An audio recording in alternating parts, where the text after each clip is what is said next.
월드샤프 대표이면서 그 오지에 가서 몸부림탕을 주로 하는 그런 남자입니다. 자, 오늘 성경 말씀을 한번 보려고 합니다. 저희 월드샤프의 요절이기도 합니다.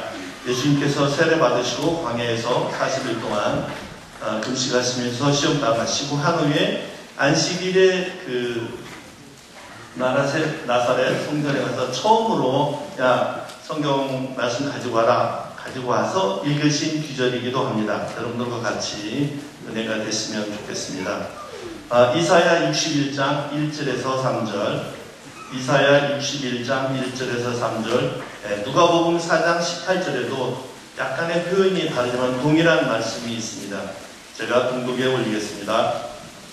이사야 61장, 주 여호와의 신이 내게 임하셨으니 이는 여호와께서 내게 기름을 부사 가난한 자에게 아름다운 소식을 전하게 하리 하심이라. 나를 보내사 마음이 상한 자를 고치며 포로된 자에게 자유를, 갇힌 자에게 노임을 전하며 여호와의 은혜의 해와 우리 하나님의 신원의 날을 전파하며 모든 슬픈 자를 위로하되 무릇 시온에서 슬퍼하는 자에게 화관을 주어 그 죄를 대신하며 희락의 기름으로 그 슬픔을 대신하며 찬송의 옷으로 그 근심을 대신하시고 그들로 의의 나무 곧 여호와의 심으신 바 그 영광을 나타낼 자라 일컬음을 얻게 하려 하심이니라.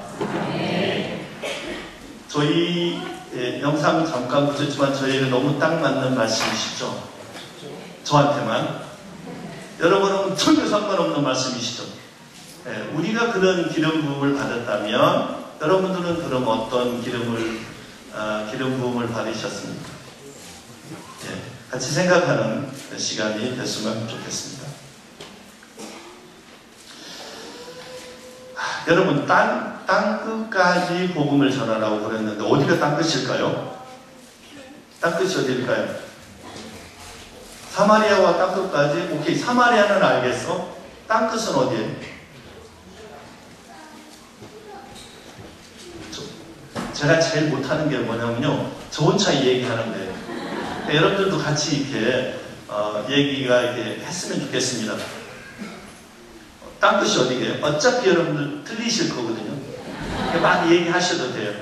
어디게요? 땅끝. 해남? 해남 땅끝마을? 어디일까요? 네?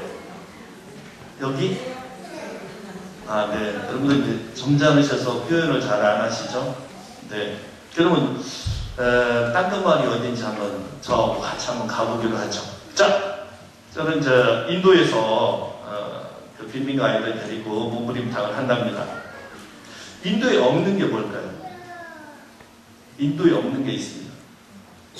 제가 이태리에서도 8년 살았거든요. 이태리에는 이태리 타올이 없습니다. 진짜입니다. 이태리 타올은 한국만 있습니다. 그래서 제가 이태리에 있다 한국 나오면 이태리 사람들이 야 제발 그 이태리 타올 좀 사다 줘라. 그걸 떼면 끝내주잖아요. 근데 인도에는 없는 게 있습니다. 네? 차도. 예? 차도? 네. 굉장히 똑똑한 분이세요. 차도가 없으면 소도는 있나? 소들이 걸어다녀. 네. 소를 섬기니까 그렇게 생각하실 수도 있겠네요. 또 목욕탕. 맞아요. 목욕탕 있는 나라 많지 않습니다. 네. 예? 소를 안 잡아먹으니까 지금 모디 총리가 돼가지고 절대 식당에서 소고기를 팔지 마라 그런 명령도 내렸습니다. 그렇게 생각할 수도 있겠는데 저 구석에 있긴 있습니다. 인도에는 인도가 없습니다. 인도에는 인도도 없습니다. 여기서 인도에 없는 인도와 인도가 뭐냐면 인도는 차도 인도할 때 인도고요. 인도가 없어요. 그래서 차, 오토바이 사람이 막 뒤엉켜 다닙니다. 그 다음에 인도가 없습니다. 사람의 도리가 없습니다. 그 사람들이 자기 이익만 생각하지 어떤 공동의 이익이나 공동 질서나 이런 건 생각을 거의 못하고 삽니다. 그래서 제가 너무너무 힘들 때 정말 죄송한데 그 사람들이 좀비같이 보인 적도 있답니다. 그럼 제가 왜 그랬을까요? 제가 과장된 말이 아니라는 걸 여러분들 아마 도표를 한번 보시면 공감하실 수 있을 겁니다. 네, 매일 2,000명의 여자아이가 낙태되고 있습니다. 우리 그 학병, 우리 단원 누나가 입원을 했는데, 애를 낳았어요. 애를 낳았는데 애가 여자아이예요. 근데 병이 있습니다. 태어날 때부터. 그러니까 그 아빠가 와서, 인도는 출산할 때 되면 친정에 간답니다. 친정에 가서 애를 낳는데 병원에 입원했는데 그 애 아빠라는 놈이 와가지고 딸이니까 그럼 네 딸이니까 네가 알아서 하고 가버렸어요. 얘는 아파 있는데 그런 나라이고 또 이렇게 죽여버리고 뭐 중국도 그랬다는데 왜냐면 딸을 낳으면요 결혼할 때 지참금을 가지고 가야 돼. 그러니까 태어나도 잘 태어나야 돼요. 인도는 지참금을 이제 여자가 남자 측에 줘야 되는데 케냐는 남자가 여자 측에 줘야 됩니다. 그래서 제가 케냐 할 때요 한번 아이들하고 같이 한국에 들어왔는데 그 선생님을 남자 선생님 교장 선생님이었는데 데리고 왔어요. 우리 그 한국 그 스텝이 되게 마음에 들었었나 봐요. 내가 너 소 5마리를 줄 테니까 나하고 결혼해 나오. 좀 다릅니다. 그래서 인도는 가난한 사람들은 정말 지참금 때문에 자기가 뭐 농사 지을 때 하여튼 뭐 트랙터도 파는 사람도 있고 우리 라울 아빠는 자기 딸을 시집 보내기 위해서 큰 빚을 지고 정말 너무 그 빚을 갚기 위해서 고생하는 것도 제가 목격을 했습니다. 그 다음에는 여기까지인가요? 예. 누델리에서도 하루에 매일 18명이 실종됩니다. 제가 있을 때도 우리 아이들이 오는 마을에서 35명이 실종됐습니다. 납치당한 거죠. 오케이. 그러면 납치하다가 뭐 하게요? 왜 납치할까요? 또 여러분들 어차피 들릴 거니까 막 얘기해 보세요. 뭐 하게요? 네? 예, 좋아. 팔죠. 그럼 그 사간 사람들이 뭐 하게요? 되게 애들을 납치합니다. 뭐 하게요? 네? 구걸. 네, 굉장히 한국적이에요. 네. 네. 또? 네? 노예. 예, 말 되네요. 예. 여러분들은 점잖으셔가지고 상상도 못할 일이 벌어집니다.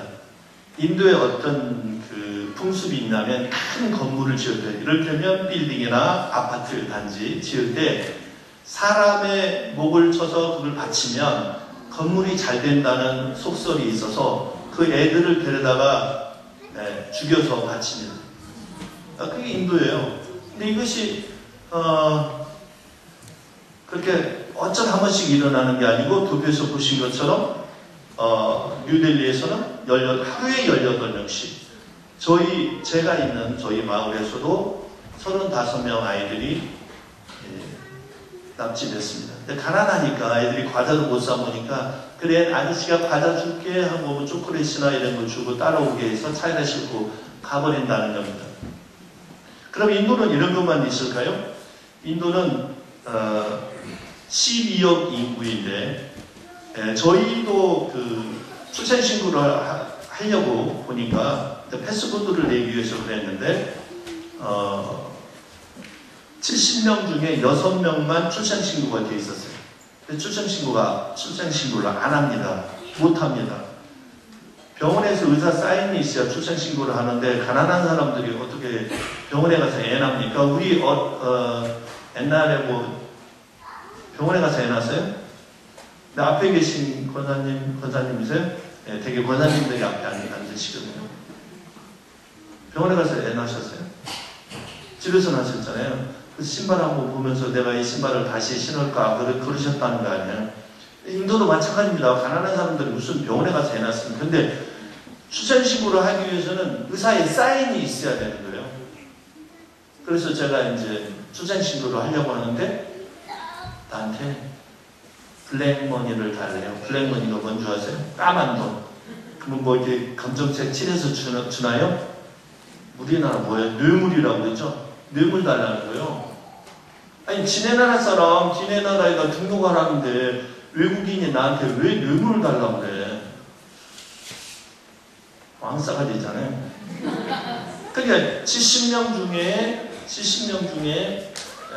6명만 출생신고가 되어 있었으니까 12억 인구가 10억 인구가 아니라고 보면 되죠.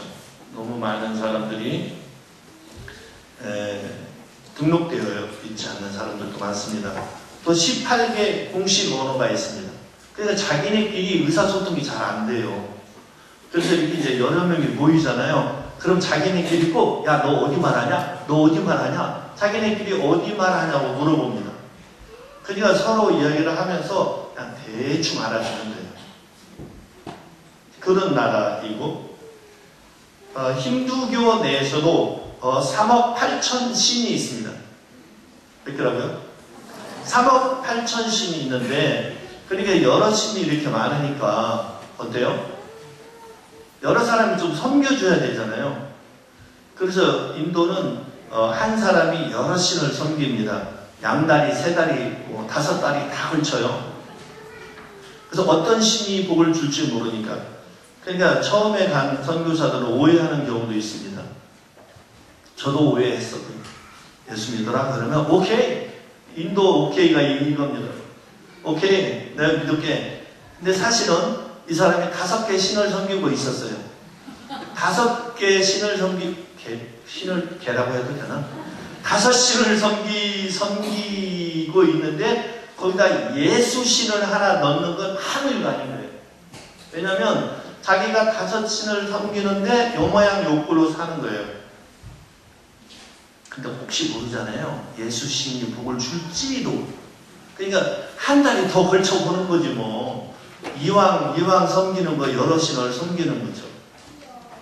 제가 처음에 갔는데 한 선교사님이 이 사람은 정말 오직 예수만 섬기는데 그래서 내가 여러분 어떠세요? 여러분 뻔한 얘기 아니에요? 아니 예수 믿으면 예수만 섬겨야지. 그 뭐 한국식으로 하면 뭐 예수도 믿고 불교도 또 뭐 힌두교도 무슬림도 그래요? 뭐 한국 중에 교회 다니면서 점쟁이 집 가는 사람이 있다고 그래요? 여기도 한 2사람쯤 있나? 네, 한 명도 안 계시죠? 그런 사람이 있다고 그래요? 아무튼 이 사람들도 여러 신을 그렇게 섬깁니다. 문맹률은요, 남자는 36%, 여자는 60%가 있습니다. 인도 인구의 46%가 극빈자이랍니다. 극빈자라 하면 의식주를 다 하는데 하루에 1.25불을 쓰면 이게 극빈자입니다. 여러분은 얼마 쓰실까요? 한 끼 식사도 안 되잖아요. 한 끼 식사하려면 얼마예요?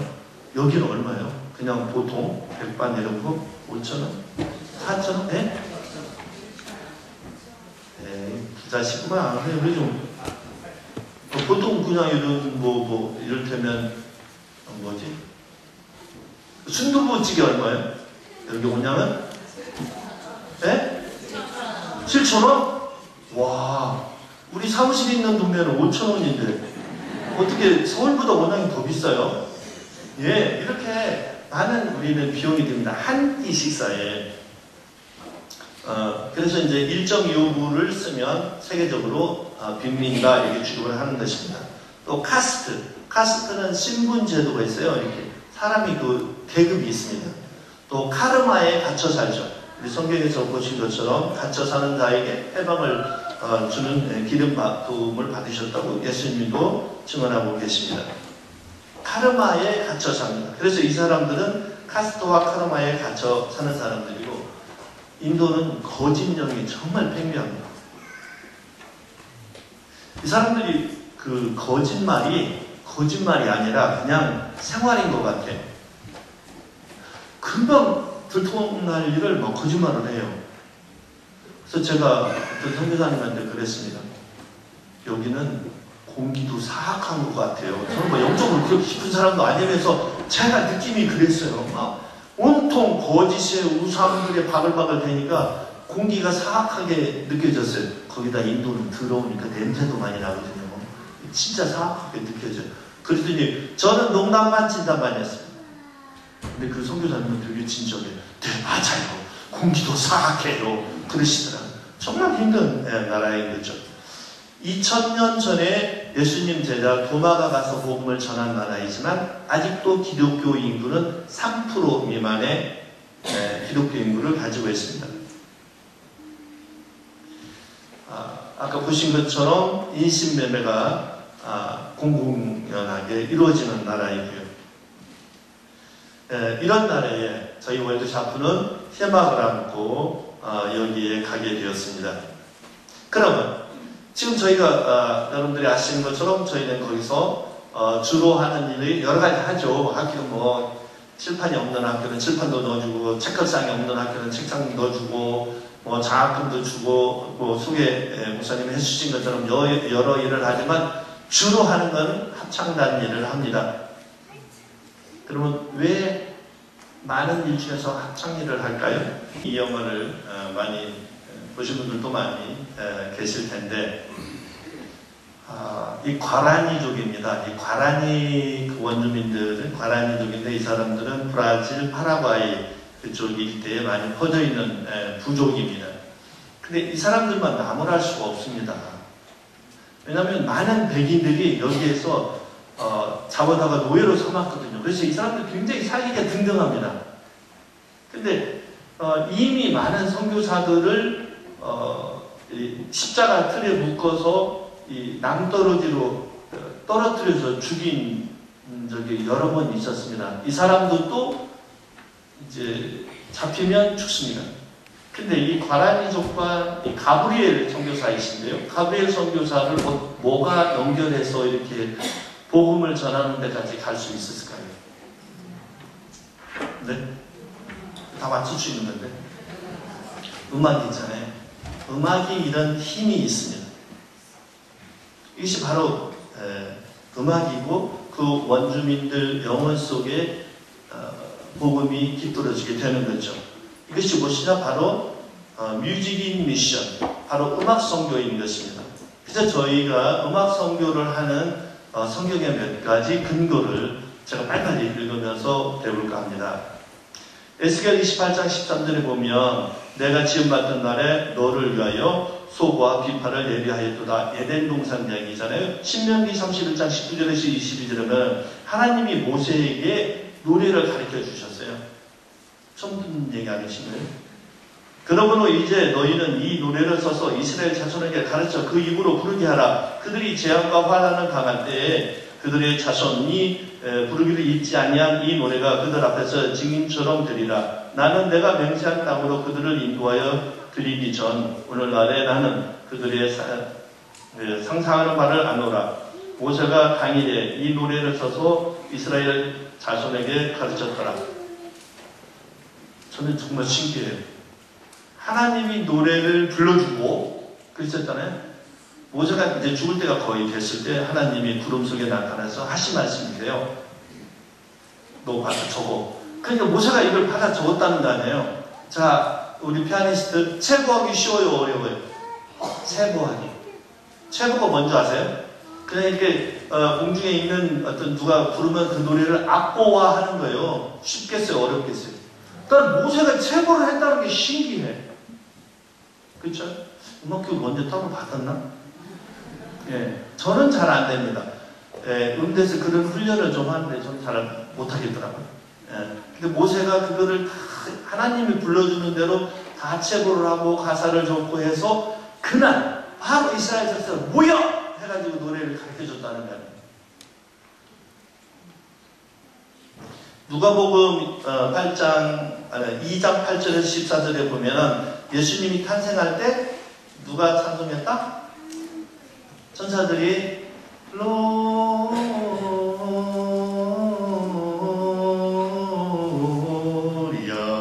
in excelsis Deo.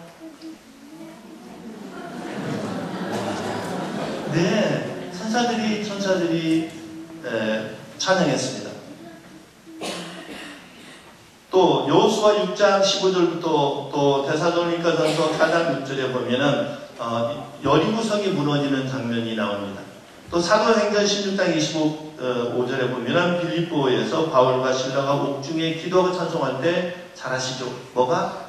쇠사슬이 풀어지고 옥문이 열리죠. 여러분들이 찬양할 때 정말 여러분들을 묶고 있는 쇠사슬, 여러분 앞을 가로막고 있는 여리고성, 이런 것들이 다 무너지기를 예수님 이름으로 축원합니다.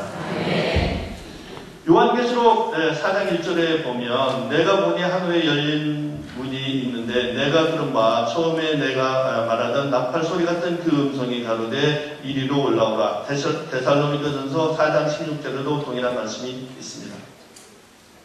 이처럼 하나님이 선교를 위해서 음악을 사용한답니다.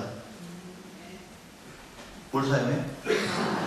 큰 역사 있을 때마다 다음만 있었단 말이에요. 예수님이 탄생할 때도, 예수님이 재림할 때도 천사장의 호령 같은 나팔 소리고 덜덜 모르겠어요. 어떤 음악일지 나 상상하면 되게 웅장할 것 같아요. 여러분 상상해보세요. 어떨게요? 지축을 흔드는 어떤 그런 음악. 음악회 한 번도 안 가봐서 지금 그런 음악을 들어봤어야지 맨날 유행가 두만강 푸른모래 이런 것만 좋아하면 그 웅장한 음악을 잘 모른단 말이에요. 한 번씩 가세요. 온양에 없어요? 어떤 목사님이 저보고 여기 역 옆에 문화회관을 하나 만들어서 정기적인 음악회를 해달라고 그러는데 여러분들이 티켓을 안 사줄 것 같아서 제가 안 한다고 그랬어요. 그런데 티켓을 사준다면 지금 정말 우리나라에서 정말 잘하는 연주자들을 정기적으로 여기다 모셔서 연주할 수 있어요. 티켓 사는데요? 아깝죠? TV 보면 재밌는데. 하여튼 음악회도 한 번씩 가세요. 인생이 달라집니다. 그러면 하나님만 음악을 사용했을까요? 우리의 대선배들, 우리 기독교를 이끄는 사람들을 얼마나 많이 사용했을까요? 여러분이 잘 아시죠? 종교개혁자 루터가 전에는 훈련받은 사람들, 남자들만 찬양했어요. 대중들은 찬양을 못하게 했습니다. 근데 루터가 이거 아니다. 대중들도 찬양하게 해야 된다. 그래서 대중을 찬송하게 했습니다. 네덜란드 그 교회가 교회를 부흥시켜야 되겠는데 이게 잘 안 되는 거예요. 그래서 독일의 루터파를 보니까 이 사람들이 대중들이 찬양을 하면서 은혜를 받고 교회가 부흥하고 하는 거예요. 그래서 네덜란드 교회도 그걸 받아들이게 되죠. 또 여기 감리교회시잖아요. 감리교회 창시자 웨슬리와 아이작 등은 부흥 집회 때 그들에게 맞는 찬송을 많이 만들어서 보급했습니다. 빌리그리암 목사님 다 아시죠, 여러분들? 모르세요? 아니, 좀 얘기 좀 하자고요. 네. 빌리그리암 목사님이 그 신학생 시절에 저희가 또 잠비아도 개척하려고 하는데요. 잠비아에 가서 30일 동안 45회의 콘서트를 했습니다. 그래가지고 새신자가 676명의 결신자를 기록했습니다. 아니 뭘로 어떻게 해서 676명의 결신자를 만들 수 있겠어요? 미국에도 한국에도 우리 온양온천 교회는 부흥하고 있지만 문 닫는 교회들이 많아졌습니다. 한국의 기독교인이 팍팍 줄고 있어요. 몇백만씩 줄고 있습니다. 근데 흥하는 교회가 있습니다. 여러분 교회도 작아서 새로 지려고 한다면서요? 예? 네. 제가 딱 알아봤습니다. 다른 교회는 여자들만 있는데 남자들이 멋지게 나와서 찬양하는데 되게 웅장하고 멋있어요. 네. 여자분들 절대 호강하는 거 아니라고 인정을 안 하세요. 여러분이 잘 아시는 성 어거스틴은 그런 고백을 했습니다. 자기 참회록에서 내가 교회 가서 찬양을 부를 때 나는 그 가사에 심취하지 못하고 나는 그 성가대가 부르는 아름다움에 도취됐었다. 근데 이게 뭘 얘기하는 거예요? 다르게 보면 음악이 그만큼 사람의 마음을 휘어잡는다는 거죠.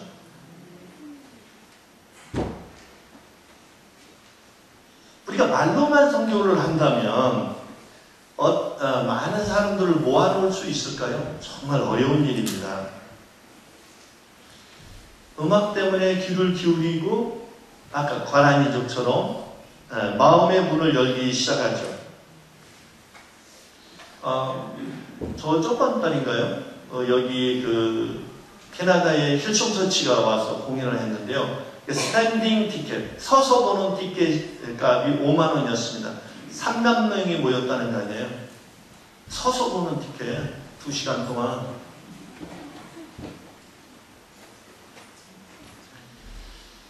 네, 저희도 인도에서 제가 4월 5일날 콘서트를 하고 4월 2일날 콘서트를 하고 5일날 귀국을 했는데 많은 사람들이 모였어요. 그 사람들이 힌두교가 86%거든요. 또 불교, 무슬림 뭐 많습니다.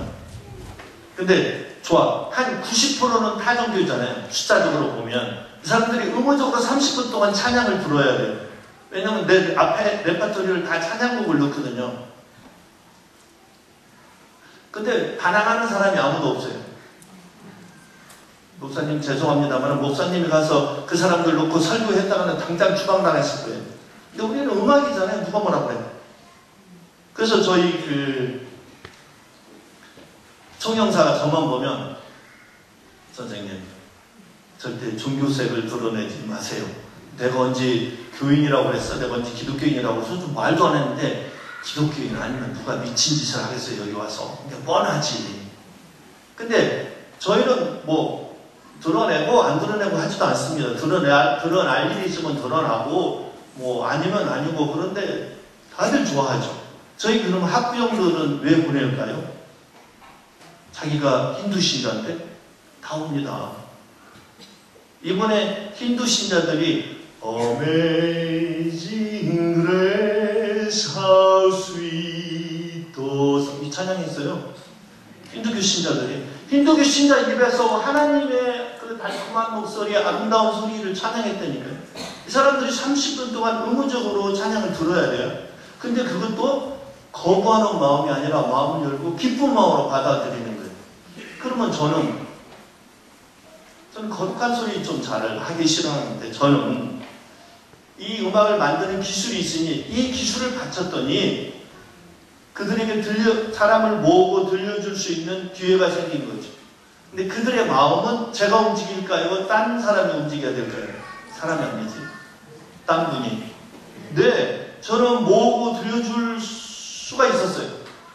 그들의 마음을, 그들의 영혼을 움직이는 건 제 양반 일이라고 생각해요, 저는.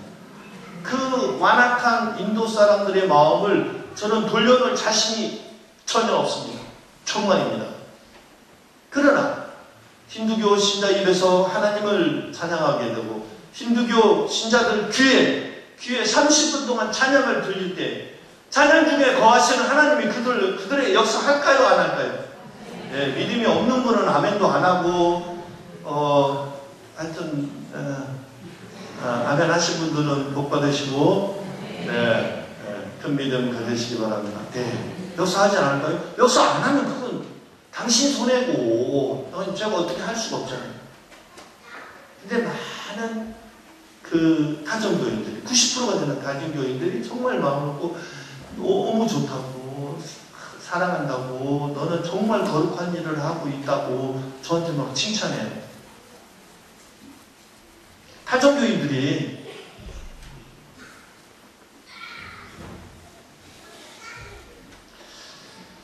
그 존 F 율슨이라는 사람은 이 사역에 대해서 이런 표현을 썼습니다.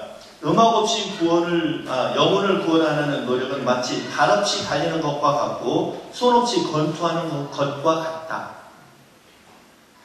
그래서 만약에 음악 없이 사역을 시작을 해봤자 실컷 마귀한테 두들겨 맞고 아무 성과도 없이 끝나버리고 말 사역이 상당히 많이 있습니다. 네, 저는 이 20년째 합니다. 저도 열심히 일하지만 다른 분들도 열심히 일하지만 결과가 없이 끝나고 마는 그런 것도 참 많이 봤습니다. 왜 그럴까요?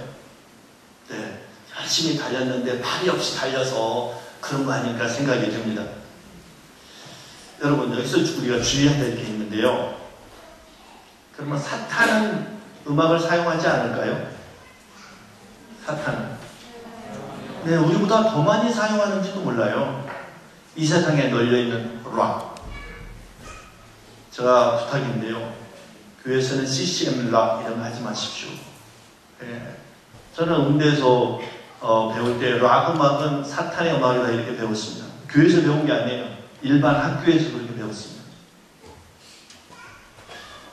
모세가 홍해 건너는 잔치를 벌일 때 세상 음악을 사용했고, 향락 음악이 얼마나 많은 음악들이 사용되고 있습니까? 타종교에서 얼마나 많은 음악들이 사용되고 있습니다. 인도에서는 맨날 그 무슬림 음악, 힌두 음악이 항상 울려 퍼집니다. 새벽부터, 새벽 4시부터 시작해요. 난 처음에 와서 미치는 줄 알았어요. 근데 잠자고 있는데 하고 있어요. 우리 연습실 바로 옆에 무슬림들이 있는데 스피커 5대를 놓고 확성기로 해서, 그래도 우리 연습보다 잠깐 쉬잖아요. 그 소리가 어쩌나 큰지. 세상 악한 이 사탄들이 이 음악을 잘 이용합니다. 여러분, 그럼 우리 교회는 그런 장난이 없을까요? 네, 제가 이야기하기 싫고, 황명현이라는 분은 사탄의 선교 전략이라는 책에서 이렇게 표현했습니다. 사탄은 찬송가를 짜증나는 소리로 만들어 기독교 음악을 세속화하기 위해 노력하고 있다라고 써 있습니다. 네, 우리는 항상 교회에서 사용하는 음악을 아주 조심스럽게 그렇게 다뤄야 될 필요가 있습니다. 자, 음악은 각 분야에서 여러 작용을 하고 있는데요. 제가 하나만 소개하고 싶습니다. 제가 이제 아이들을 뽑으러 학교도 가고 빈민가도 가고 막 그렇답니다. 근데 한 번은 그 크리스타나가르라는 지역인데요. 어디 모을 장소가 없어요. 그래서 찾다가 우리 그 현지 직원이 힌두교 그 신전 안에서 모일 수 있답니다. 그래서 그건 좋다고. 보통 사람 같으면 여러분 이 심장이 약한 분은 못 갑니다. 힌두 그 신 아시죠? 그 사람은 얼굴은 사람을 그리고 코는 코끼리 코. 그 신 봤어요? 난 막 보기만 해도 좀 찌릿찌릿해요. 근데 좋다고 봤어요. 뭐 신상이 얼마나 큰지 몰라요. 그래서 애들 모아놓고 뭐 가르쳐볼게요? 네, 여러분들 따라서 해보세요. 제가 거기서 가르친 노래예요. Telephone to Jesus. Telephone to Jesus. Telephone to Jesus. Telephone to Jesus every day. Telephone to Jesus every day. Telephone to Jesus. Telephone to Jesus. Telephone to Jesus. Telephone to Jesus. Telephone to Jesus every day. Telephone to Jesus every day. 와, 이거 한 번에 따라서 하세요. 진짜 제가 몇 년 동안 처음 있는 일입니다. 인도 애들 가리키면 Telephone to Jesus every, 아까 따라서 하는 거 봤죠? 그럼 어떻게 하는지 아세요? Telephone to Jesus every day 이렇게 합니다. 제가 힌두 신전에서 예수님한테 날마다 전화하자는 얘기 아니에요? 이 말이에요. 영어 모르시는 분은 Telephone to Jesus every day, 하나님 예수님께 날마다 전화하자, 이거 기도하자는 얘기 아니에요. 얘들 좋은데 이거를 제가 가르치는데요, 사실 쭈삐쭈삐 됐어요. 얘네들이 와가지고 저를 어떻게 할 것 같아. 네가 지금 여기가 어디라고 신전에서 네가 뭐 예수님께 전화하자고 이런 얘기를 하냐고 막 하면서 열심히 가르쳤는데 끝났잖아요. 그 신전에 있는 그 힌두 그 관리인들이 너무 좋은 음악이래. 너무 좋대. 여러분 이거 할 수 있으세요? 저도 못해요. 바로 음악의 힘이고, 음악은 하나님의 도구이기 때문에 가능했던 거예요. 이 아이들이 호텔에서 일할 정도의 집안 아이들도 아니에요. 어떤 책에 보면은 영국 기자가 썼는데, 이 꼬마가 있는데 이 아이 소원이 뭐냐면 호텔에서 근무하는 거예요. 그럼 너 왜 호텔에서 근무하는 걸 좋아하니? 그러니까 호텔에서 일하는 사람들은 옷을 깨끗하게 입고 있잖아요. 얘는 옷을 깨끗한 옷을 한 번도 입어본 바가 없으니까 너무 부러운 거예요. 근데 우리 아이들은 뭐 그 부모들이 배운 바도 아니고, 그래서 그 부모나 형제들이 호텔에 가서 일할 정도도 아닌데, 거기 그 컬러라는 방송에서 일주일 동안 저희 아이들 먹여주고 호텔에서 재워주고 다 버스 다 주고 해서 방송 일주일 했다니까요. 놀랍잖아요. 나는 그걸 보면서 막 혼자 흥분해서 기적 같아. 아니, 여기 와서 일할 정도도 못 되는 녀석이 흰 베드에 누워서 그들이 서빙해주는 걸 받아 먹으면서 이러고 사는 거예요. 기적 아니에요? 진짜 솔직히 말해서 이때 박수 한번 쳐주면 진짜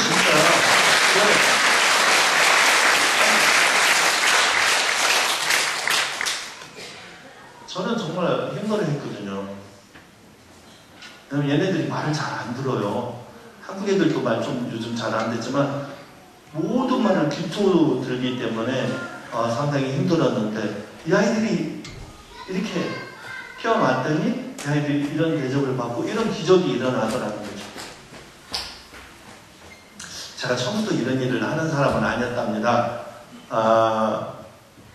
저는 이제 성악을 열심히 공부하고 활동하고 있었는데 이런 걸 하니까 어떤 목사님이 저보고 케냐를 그 빈민가에 가서 합창단을 만들어 볼 의사가 없냐는 거예요. 그래서 제가 어떻게 할게요? 네? 오케이? 여러분들이 저를 너무 과대평가하세요. 선교사라고 하니까 믿음이 엄청 많은 줄 알아. 전 되게 기분 나빴어요. 이 사람은 일사무출구로 알아. 어? 아니, 저도요, 있잖아요. 조수미 씨 알죠? 조수미도 캐리어만 되라 그러면 존타 콩쿠르에 우승했다고 맨 처음에 그 글을 거론하는데 제가 존타 콩쿠르에 우승했잖아요. 93년도에. 아니, 제가 베를린 콩쿠르에도 우승하고 제가 있잖아요. 거기서 돈 받고 오케스트라하고 협연하고요. 돈 받고 오페라하고 그랬어요. 한국에서 몇만 명이 공부하지만 돈 안 줘도 시켜만 주세요. 근데 저는 돈을 받고 했다니까요. 대단하잖아요. 이게 실력이 있다고 되는 게 아니에요. 적어도 키 182, 수려한 외모가 있어야 가능한 거예요. 인정 안 해도 유럽 애들이 저보고 벨로 김이라고 그랬어요. 아름다운 멋있는 김이라고. 여러분들 뭐 별로 인정하고 싶지 않은 남 잘 되는 분은 잘 못 봐서 인정을 안 하시는데 그 사람들이 그렇게 불렀다니까요. 우리나라 잡지에도 나왔어. 벨로 김이 어쩌고 저쩌고 한다고 그랬는데 제가 아프리카에서 뭐예요?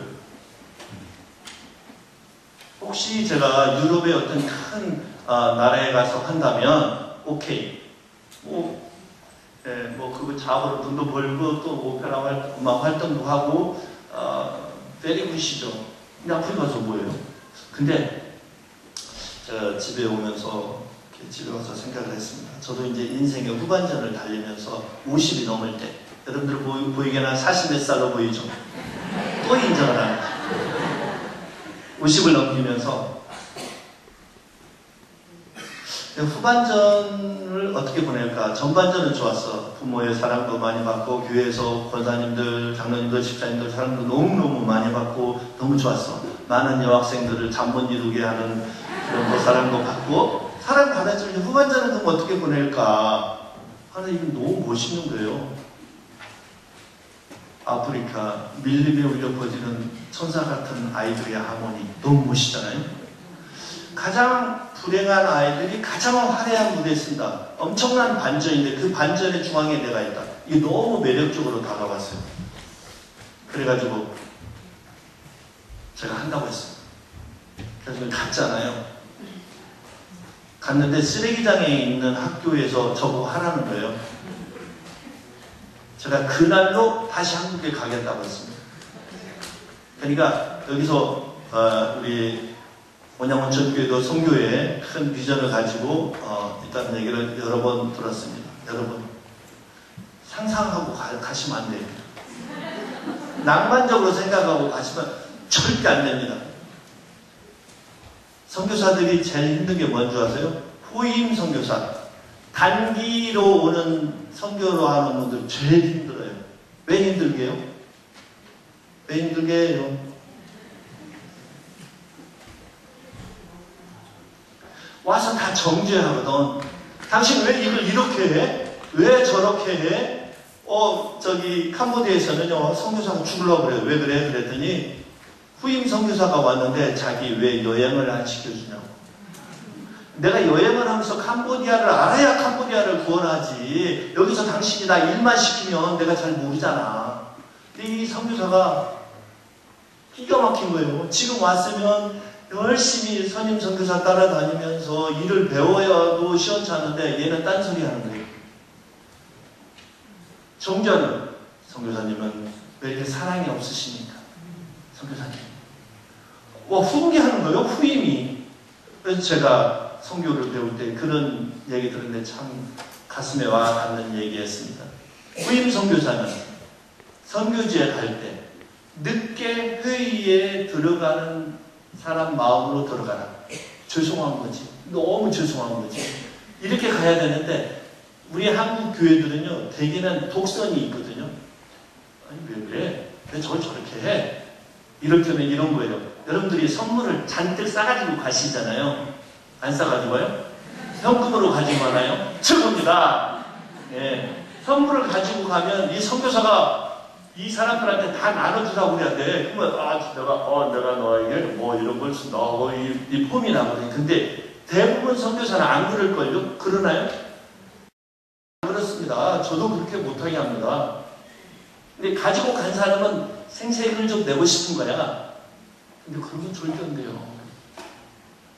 거기 있는 사람들이 이 사람들이 왔을 때는 근데 간다면 어떡해?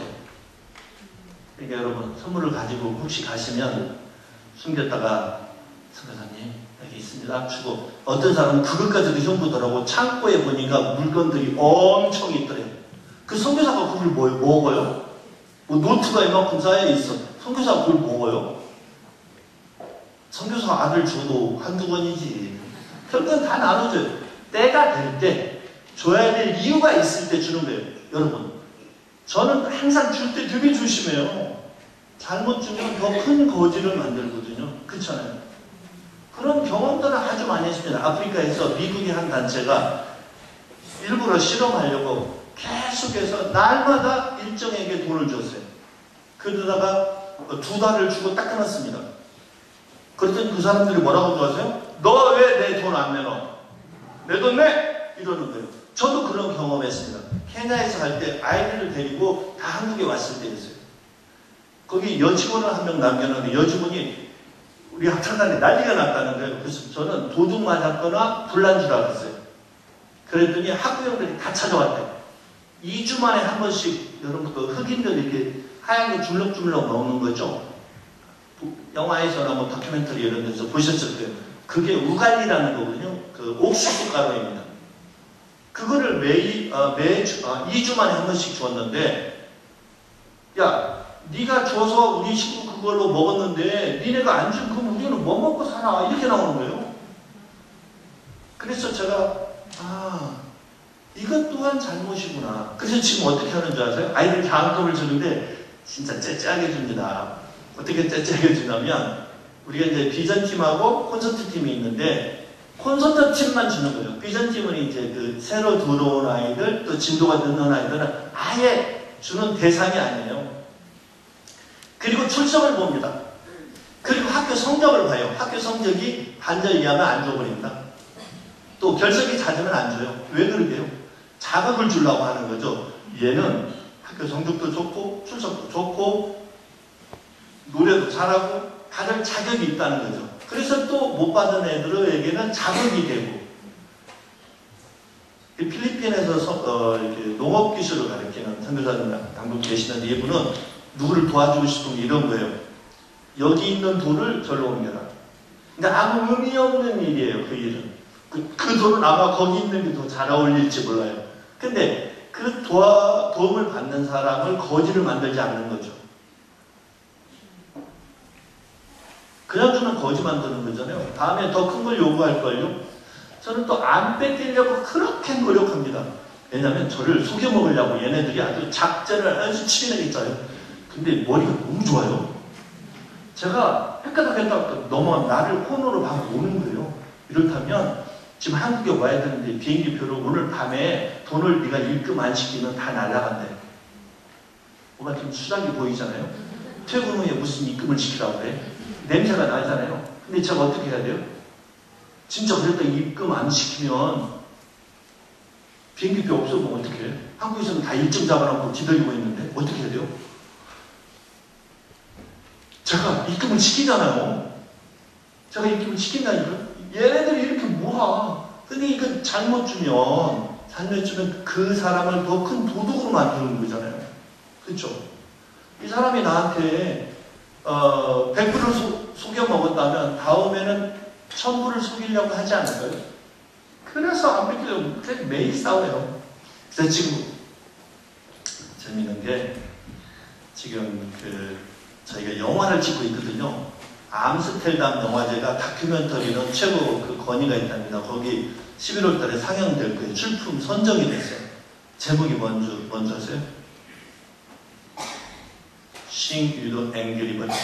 앵그리 버드가 뭐 만화 안 봐서 모르죠. 막 하는 거예요. 제가 막 가릴 때가 그걸 하니까 유럽 사람들이 그 성격을 너무 좋아한대요. 이렇게 그들하고 몸부림탕을 하는 거예요. 막 맨날 싸우는 거예요. 가서 너 그거 알잖아. 너 거짓말이잖아. 너. 그럼 얘네는요. 우리는 거짓말하다가 탈려나면 어때요? 속된 말 하면 되게 쪽팔리잖아요. 되게 창피하잖아. 근데 걔네는 오케이 다시 얘기해볼까? 미쳐. 아니 지가 일단 사과를 해야 되잖아요. 일단 사과 전혀 안 해요. 절대 참고하십시오. 인도 사람은 절대 I'm sorry 안 하고 thank you 안 합니다. 절대 안 합니다. I'm sorry를 왜 안 하는 줄 아세요? 왜 안 하게요? 자존심이 세서? 오케이 그럴 수도 있죠. 왜 안 하냐면요. 내가 I'm sorry를 너에게 하면 내가 내 잘못을 시인하는 거랍니다. 그래서 안 하는 거예요. 지가 분명히 잘못했는데 오만 변명을 합니다. 그래서 저는 이제 처음에는 다 들었죠. 근데 되게 인내심이 필요해요. 막 듣고 있으면 막 거짓말이 뻔한데 화가 막 치밀어 올라요. 그래서 지금 안 들어요. 아예. 지가 쫙 말을 시작하면 and then 그래. 그 다음에 어떻게 됐는데 저는 되물어서 그 아이들이 입을 막아버립니다. 그거 들으면 뭐예요? 뻔한 거짓말인데. 네, 아까 제가 얘기한 그런 거짓의 영이 아주 가득한 나라입니다. 이런 쪽에서 많은 몸부림탕을 하고 그러나 그 불쌍한 아이들을 보면 정말 되지도 않는 집에서 방도 없어요. 양철로 이렇게 지어서 그 안에서 식구들이 그냥 바닥에서 자는 거예요. 나는 거기서 8명이 어떻게 자는지 그림이 안 나와요. 제가 생각해 봤어요. 이렇게 자고 이렇게 자면 공간이 나올까? 네, 저는 오페라 연출도 하거든요. 그래서 이제 그런 세팅 하는 걸 잘해요. 이렇게 될까? 각도가 안 나와. 근데 거기서 사는 거예요. 그러니까 여러분도 혹시 힘든 어떤 터널 과정을 지나신다면 네, 이런 아이들도 이렇게 힘차게 살 수 있다는 걸 아시고 위로받으시기 바랍니다. 제가 찬양 한 곡 하겠습니다. 제가요 dengue를 2번 걸리고요 위축열을 겪었습니다. 극심한 스트레스. 저도 잘 나갔었는데 왜 여러분 dengue열이 뭔지 아세요? dengue열은 약이 없는 거예요. 그래서 걸리면 지가 스스로 이길 수 있으면 살고 그렇지 않으면 죽어야 돼요. 제가 아는 어떤 장로님도 필리핀 선교 가다가 dengue열 걸려서 돌아가셨어요. 그래서 저도 2번이나 걸렸다니까요. 그렇게 모기를 안 물리려고 그러는데 열대지방 살면서 모기 한 번도 안 물린다고 하면 거짓말입니다. 어디서 가서 물고 가니까. 근데 dengue열은요 낮에 조심해야 됩니다. dengue열 모기는 낮에 묻니다. 여러분 성교지 가실 때 꼭 긴 바지를 입으셔야 됩니다. 더우니까 짧은 바지 입고 싶으시죠? dengue열 모기는 무릎 아래만 묻니다. dengue열 모기는 낮에만 묻니다. 조심하셔야 돼요. 긴 바지 꼭 입고 가세요. 어떤 성교팀이 가서 제가 딱 한 가지 부탁인데 다 긴 바지 입고 가세요. 네, 그랬어요. 예, 꼭 긴 바지를 입고 가십시오. 저희는 사경을 하면서 옆에서 도와준 사람이 있습니다. 저한테는 천사죠. 제가 초등 때 그런 기도를 했습니다. 하나님, 나에게 머리가 영리하고 청소 잘하는 여자를 소개시켜 주세요. 결혼할게요. 그런데 미모는 기도 안 했습니다. 근데 미모까지 갖춘 여자를 하나님이 기도가 지나쳐가지고 주셨습니다. 예, 항상 제가 한국에 띄워놓고 외국에 오래 있어도 아주 뒷바라지를 잘해주는 제 아내를 소개해도 될까요? 네.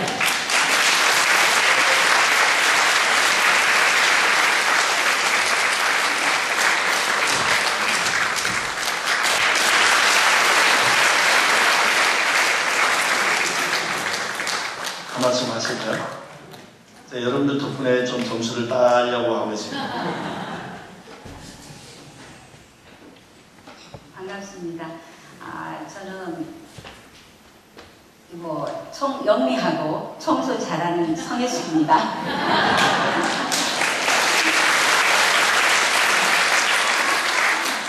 미모는 기도를 안 했다가 하는 말 약간 빈정 이상합니다. 그래도 이렇게 조금 애교를 부리는 저기를 좀 봐서 그냥 제가 참습니다. 저는 원래는 크리스찬이 아니었습니다. 저희 집은 지금도 아주 삶의 진리를 다 갖춰서 제사를 드리는 저희 친정 아빠가 계십니다. 근데 대학 다닐 때도 저한테 이렇게 남자친구들이 교회 가자는 얘기를 하면 나는 무신론자는 아니다. 그러나 나는 내가 똑똑하니까 나는 힘이 없어도 살 수 있다. 그런 얘기를 했던 사람입니다. 근데 어떤 사람을 만나서 제가 하나님을 구원자로 받아들이게 됐습니다. 제가 사랑하는 사람을 통해서 또 구원에 인도된 것을 또한 저는 지금 감사를 드립니다. 그러면서 그렇게 신앙을 가졌지만 그러나 저희 친정에서 반대는 하지 않았습니다. 저희는 굉장히 인도 정신이 강해서 너는 출가 애인이니까 너네 집 법도를 따라라. 그러나 우리 집 아이들은 손대지 마라. 제가 저희 동생들 지금도 이렇게 전도를 하려고 하면은 저희 아빠 굉장히 화냅니다. 우리 아이는 손대지 말아라. 그래서 제가 아직 부족해서 아직도 저희 친정을 구원을 시키지 못하고 있습니다. 근데 그러다 보니까 저도 늘 두려워하는 마음이 너무 차지도 너무 뜨겁지도 않으면 뱉어버릴 것이라는 하나님 말씀에 참 많은 두려움을 갖고 있습니다. 근데 이제 저 사람을 만나서 이 월드샵 회의를 하면서 제가 어떤 하나님의 살아계신 역사심을 느낄 때가 많습니다. 저 사람은 청소 잘하는 여자를 달라고 한 이유가 있습니다. 조금만 이렇게 더러운 곳에 가거나 냄새가 강하거나 그러면 알러지로 완전히 콧물 눈물 다 쏟아냅니다. 근데 제가 저 사람을 보면서 하나님께서 역사하신다라는 생각을 하게 된 건 이제 그 케냐 아이들, 여러분 서구 사람들 만나면은 냄새 굉장히 나잖아요. 그 놀이공원 같은 거. 그러니까 케냐 아이들이 지금 인도 아이들은 그래도 조금 덜합니다. 근데 케냐 아이들이 왔을 때는 얼마나 냄새가 나는지 여러분 그 서울에 몇만씩 되는 교회들 아시죠? 그 교회에서 이 아이들이 1시간 동안 뛰고 노래를 하면은 이 성전 안에 온통 그 냄새가 나서 제가 이렇게 역겨울 정도. 그래서 저녁 되면은 저 아이들 어저께 샤워 안 시켰어요? 이렇게 말을 합니다. 그러면 좀 샤워 좀 날마다 시키죠. 근데 샤워했다는 거예요. 그래서 날마다 진전적으로 씻는다는 거예요. 그래도 그야말로 찬양을 하고 뛰니까 호흡에서 냄새가 납니다. 그래서 제가 그 말을 몇 번 했더니 성이 빵! 무슨 냄새가 난다고 그러냐고. 나는 냄새 하나도 안 나는데요. 그래서 제가 이게 하나님의 은혜로구나. 그렇게 예민한 사람. 저희는 겨울에도 하루에 몇 번씩 창문을 열어놓습니다. 거실에. 냄새 난다고 해서. 그래서 저희는 집에서 김치찌개도 못합니다. 된장찌개도 못합니다. 냄새 난다고 해서. 그러는데 그 사람이 저 아이들한테서 나는 저 심한 냄새를 나는 하나도 안 난다고 하는 게 저는 이게 하나님의 은혜라고 생각을 합니다. 네, 그리고 이제 월드샤프를 저는 따라가지 않습니다. 한국에서 이제 여기서 선교 자금을 마련하고 또 그 아이들을 도울 수 있는 후원을 끌어들이고 여러 가지 제 살림을 합니다. 한국에서. 그래서 하다 보면은 정말 제가 월드샤프 일을 하면서 똑똑한 성혜숙이가 아무 일도 할 수 없구나. 오로지 바짝 엎드릴 때만이 나를 내세우지 않고 내가 하나님께 땅에 바짝 엎드릴 때만이 하나님께서 역사하시는구나. 그런 일을 제가 매번 느낍니다. 그래서 이 월드샵 일을 하면서 제가 하나님께 더 가까이 가는 것을 느낍니다. 그래서 저는 오늘 또 이렇게 구합니다. 저는 원래는 노래, 되게 음악은 전혀 몰랐던 사람입니다. 교회 생활을 안 했기 때문에 그랬고, 또 가계적으로도 별로 음악을 많이 하는 사람이 없었으니까. 그러나 오늘 또 저는 그럽니다. 나의 입술의 모든 말과 나의 마음의 묵상이 주께 연락되기를 원하네. 저는 여러분 입술의 모든 말들과 여러분 마음의 그런 묵상이 오늘도 주님께 연락될 수 있기를 축원합니다. 감사합니다.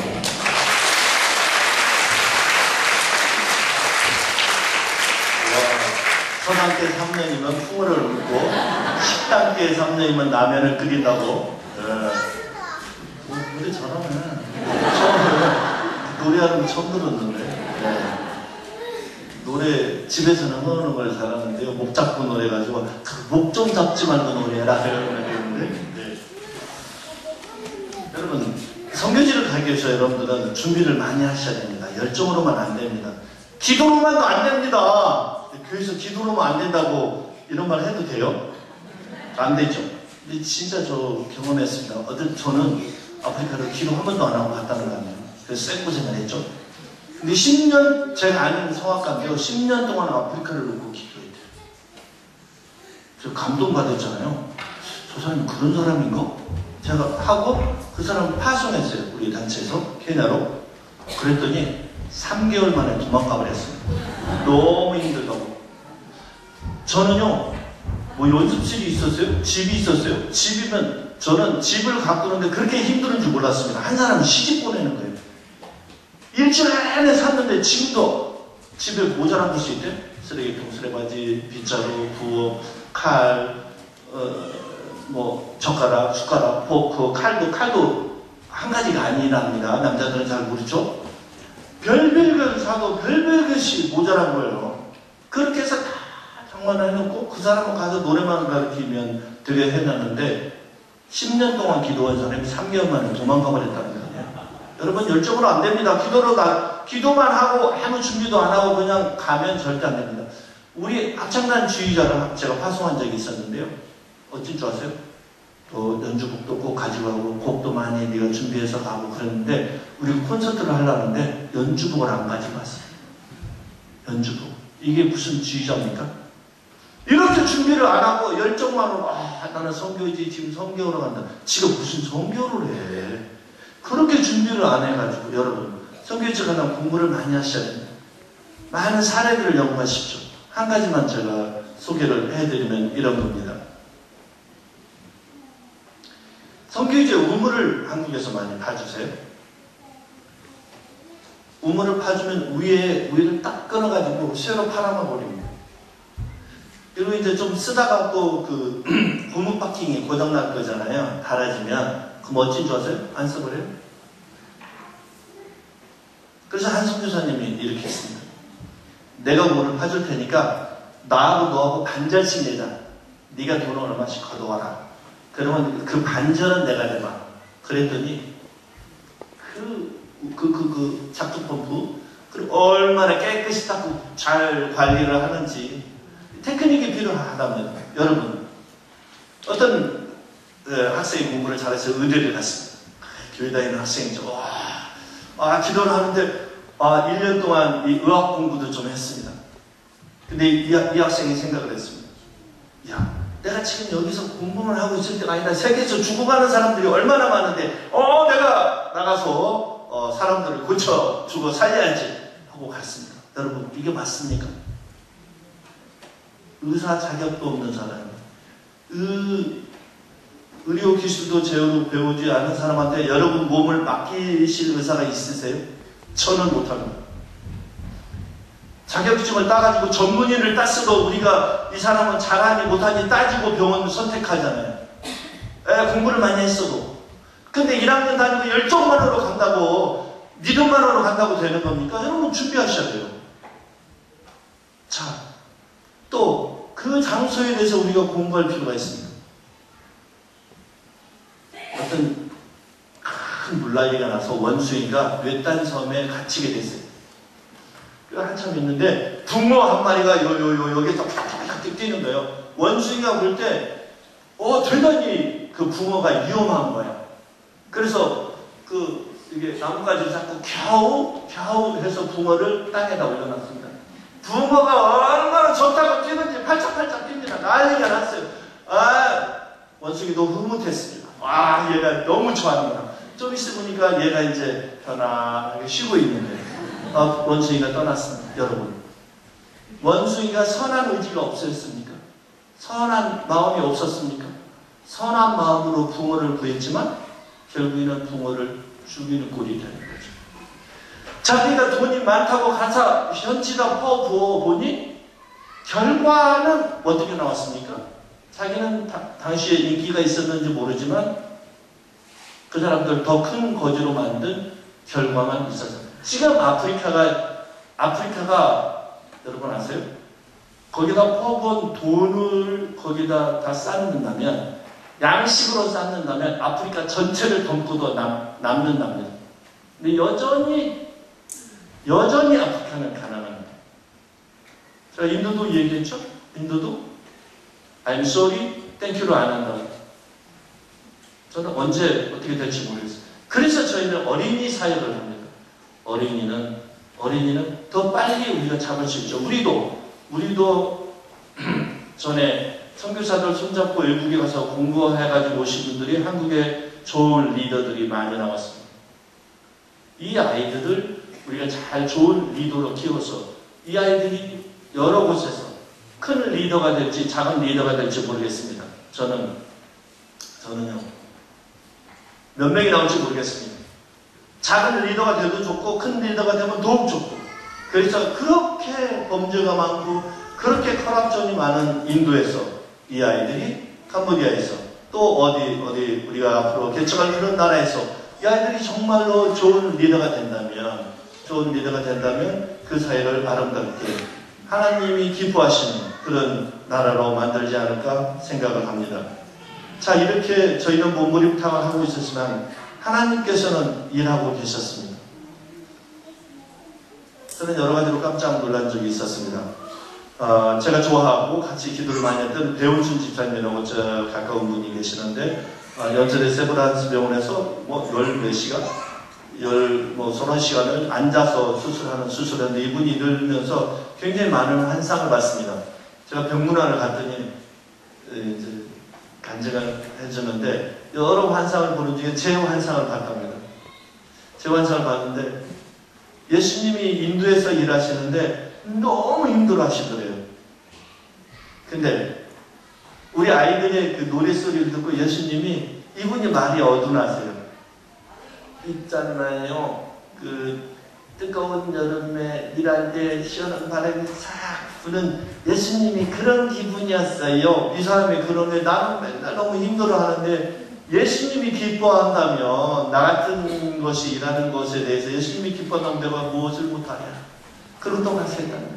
제가 힘들 때는 거기를 접으려고 생각했답니다. 딱 접어야 될 나라예요. 도저히 할 나라가 아닌 거예요. 그래서 제가 깨달은 게 있습니다. 내가 요나구나. 요나가 니느웨 성으로 하나님이 가라 그랬는데 요나가 어떻게 해요? 도망가 버리잖아요. 다시스로 가는 배를 타고, 아이고 저는 도저히 배를 못 간다. 아니 여러분, 요나의 심정이 한번 배워보시겠어요? 저는 심정이 이해가 갔습니다. 정말 싸가지 없는 나라였던 거지 니느웨가. 정말 사악한 땅이었던 거지 니느웨가. 요나가 어떻게까지 하냐면요, 여러분, 그 사람들이 3일 밤낮을 죄를 무릅쓰고 회개를 하잖아요. 이제 하나님이 멸망하지 않았어요. 그 니느웨를 멸망시킨다고 하시고는 안 하셨단 말이에요. 니느웨가 산에 올라가서 저것들이 언제 망하나 보자 그런 거 아니에요. 니느웨가 요나가 그랬잖아요. 그래서 그 심정이 이해가 가더라니까요. 인도를 보니까 딱 망할 나라야. 목사님도 인도 가서 대단히 화가 나셨답니다. 저것들이 근데 저도 너무 화가 나고 너무 그래서 이거 적어야 돼. 이거 하나가 아니고 너무 힘들어. 그러고 보니까 제가 요나였어요. 그래서 또 힘을 내서 그렇게 하다 보니 근데 하나님이 어떻게 일하시냐면요. 그 자기 부모가 힌두 귀신이라는 거예요. 그 교회를 못 가게 해요. 저도 어렸을 때 지금은 저희 어머니 아버지도 다 교회 잘 다니시지만 어렸을 때 안 다녔어요. 그래서 제가 밥 먹을 때 기도해야 되는데 근데 어떻게 해야 돼요? 정식으로 기도하면 저희 아빠한테 한 방 맞을 것 같고 그래서 눈은 감고 수저를 들고 그렇게 기도했잖아요. 아이들이 화장실에서 기도하고 어떤 아이는 힌두 집안 아이인데 문짝에다 십자가 그려놓고 다 지졌어. 서로 그 앞에서 기도하고 저 아이는 우리도 그런 고백하기 힘들잖아요. 꼬마가 내 목소리를 하나님을 위해서 쓰고 싶다. 이런 고백을 하는 아이들이 됐답니다. 제가 하는 일이 아닙니다. 정말로 제가 뭐 교회라고 가정스럽게 이야기하고 싶어서 하는 게 아닌데 제가 하나님 하신 겁니다. 저는 그렇게 아이들을 가르친 적이 없습니다. 너는 네 목소리를 하나님께 바쳐라 이런 얘기를 한 적이 없습니다. 아이들 스스로 다 깨우쳤습니다. 아이들 스스로 바른 아이들이 되고 공부도 열심히 하고 저렇게 신앙적으로도 제가 너 예수 안 믿으면 지옥 간다 이런 얘기 한 번도 한 적이 없습니다. 근데 이 아이들이 찬양을 통해서 변화하고 찬양을 통해서 이번에 부모 합창단까지 했는데 부모들이 이 찬양을 한다니까 타종교 가진 분들이 또 인도에서는 여자들이 다른 사람 앞에서 춤추고 입을 크게 벌려서 노래 못합니다. 남편한테 맞아 죽습니다. 근데 우리 학부형들이 이미 우리 아이들을 통해서 많이 변화하고 있었어요. 그래서 이번에 같이 찬양을 하고 타종교인들도 찬양을 하고 그래서 이번에 4월 1일 아주 멋진 공연을 하고 돌아왔습니다. 지금 여러분들도 기회가 되면 기도해 주십시오. 저희 영화가 정말 잘 돼서 많은 영화가 되면 또 크리스찬만 보는 게 아니잖아요. 많은 타종교인들이 비록 아직 저 맨날 성질나는 것이 많이 나오겠지만 그러면서도 그 속에 하나님의 역사하심을 깨닫는 그런 기회가 될 것입니다. 그래서 기도해 주시고 오늘 좋은 기회 주셔서 감사합니다.